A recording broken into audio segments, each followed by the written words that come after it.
Digital exclusive this is Durga. ఆ cocaine సేవిస్తే 1,13,000 మంది చనిపోయేవారని American పోలీసులు చెప్తున్నారు. సగటున 1.2 గ్రాముల కొకైన్తో మనిషి ప్రాణం పోయే ప్రమాదం ఉందని వైద్యులు చెప్తారు.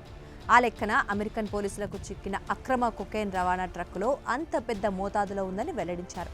కొకైన్ సరఫరా చేస్తోన్న 2 ట్రక్ డ్రైవర్లను అమెరికన్ పోలీసులు అరెస్ట్ చేసి కొకైన్ స్వాధీనం చేసుకోవడంతో ఈ ప్రమాదం నుంచి అమెరికన్లు బయటపడ్డారని చెప్పొచ్చు.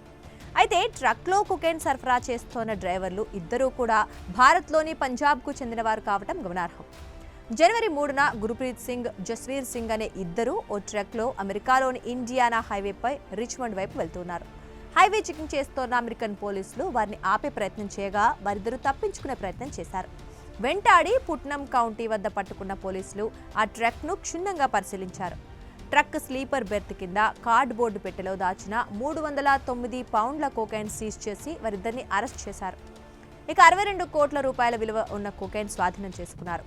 సీజ్ చేసిన కొకైన్ సేవిస్తే దాంతో 1,13,000 మంది మరణించేవారని పోలీసులు వెల్లడించారు. డ్రైవర్లను పోలీసులు విచారించగా ఓ భారతీయ రెస్టారెంట్కు ట్రక్ను తీసుకెళ్లమనే ఆదేశాలతోనే తీసుకెళ్తున్నట్లు వెల్లడించారు. వారి వద్ద కమర్షియల్ డ్రైవర్స్ లైసెన్సులు ఉన్నాయి. ఇక వాస్తవాలను వెలికి తీసే ప్రయత్నం చేస్తున్నట్లు పోలీసులు చెబుతున్నారు.